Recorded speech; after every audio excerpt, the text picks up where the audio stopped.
Akhirnya ada kabar yang sangat mengejutkan teman-teman yang dimana netizen sekarang berbondong-bondong untuk meminta Mama Gufron naik level dari statusnya yang sebagai penasehat PBNU untuk menjadi Ketua Umum PBNU.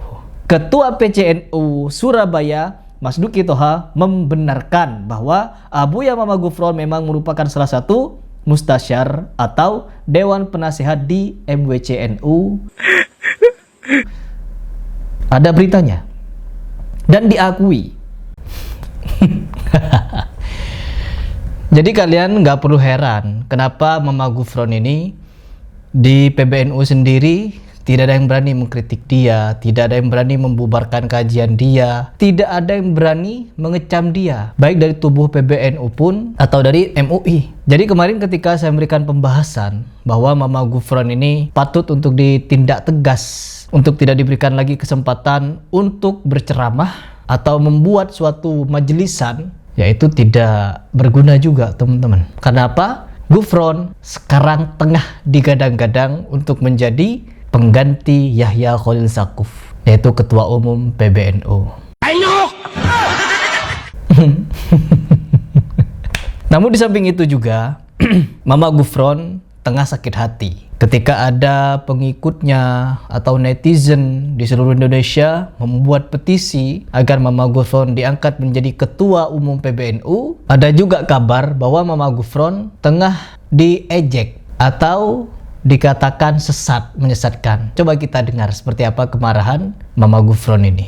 Bahkan bukan cuma Mama Gufron yang teman-teman yang marah. Netizen pun ketika melihat video-video saya membahas Mama Gufron, membahas Wali Majedub, membahas Wali Kutub, membahas Adi Hidayat dan lain sebagainya, ada yang sampai berkomentar ada bencana di Sumatera Barat dan di Aceh, Pak Heri Pras masih begini-begini saja membahas kesesatan. Ya iya, adanya bencana seperti itu bukan hanya karena adanya tambang dan lain sebagainya, karena maraknya kesesatan, ulama-ulama sesat yang dibiarkan merajalela di Indonesia. Kalau ada orang kan Wahabi nih, Wahabi bangsat nih, Wahabi takfiri, apalagi doa baik, goblok. Oh iya BPA. Berapa banyak kesesatan di Indonesia yang dibiarkan begitu saja. Ketika ada musibah, kalian menyalahkan kita yang mengkritik kesesatan. Nggak punya cermin apa di rumah untuk ngaca? Coba sekarang kita langsung saja ke pembahasan. Kita reaksi seperti apa kemarahan Wali Majedubnya NU ini. Oh jangan lupa, calon ketua PBNU, yang dimana sebelumnya dia sebagai Dewan Penasehat PBNU.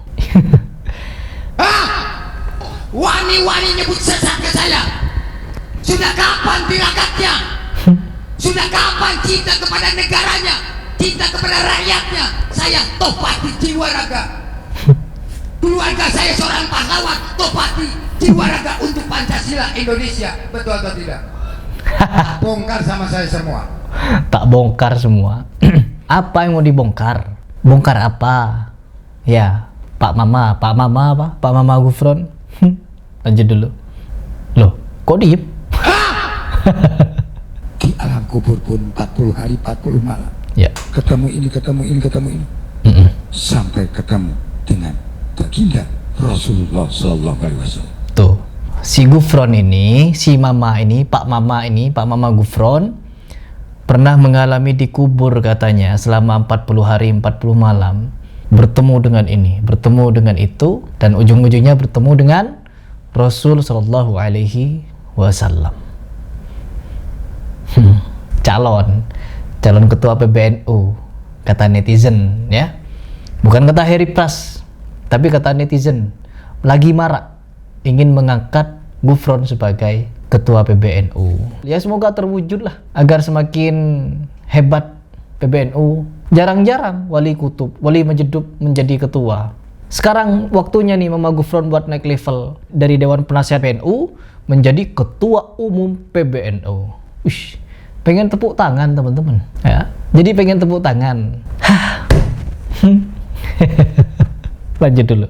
Assalamualaikum warahmatullahi Qoli inna.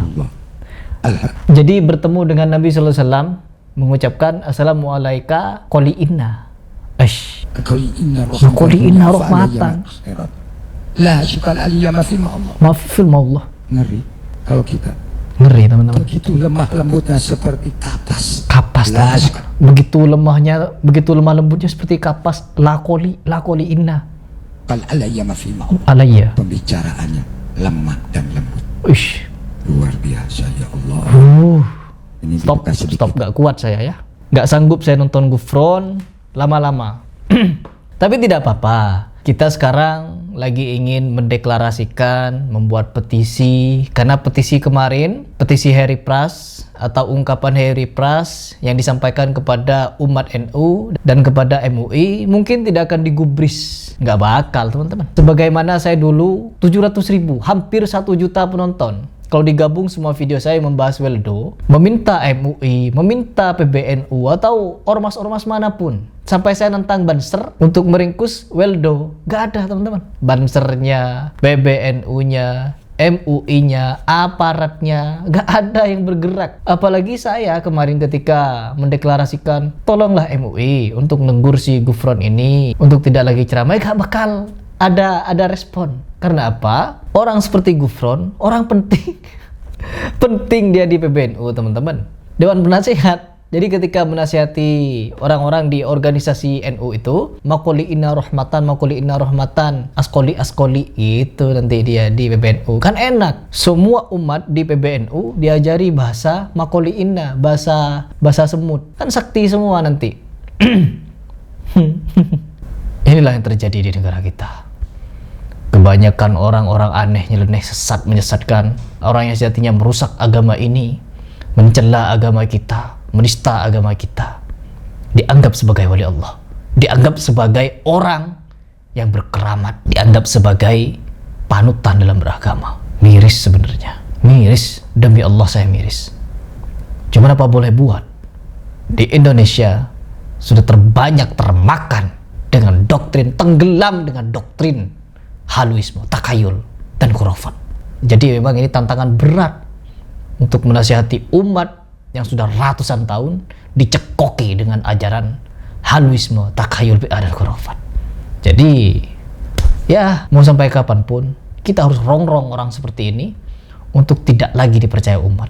Meskipun kita bisa menyaksikan bersama orang seperti Gufron masih banyak yang mengikuti. Sagreb ah. Semua dari Sabang sampai Merauke, Sagreb, dan gak rugi atau kita doakan kok tiap hari. Berapa tahun kita mendoakan. Gimana kalau sama saya ditagih? Begitu meninggal minta tolong ke saya, waduh, Sagreb pun gak mau. Betul gak? Ngaku anak unik, santri unik, Sagreb pun gak lihat. Betul gak? Pengen selamat dunia akhirat, sorry yau. Ngamal pun gak mau, Sagreb pun menipelit. Ya, Sagreb lah sekarang. Coba saya pengen lihat. Baca dulu nanti saya tayang lagi, ngomong lagi. Coba Gus Elias baca dulu.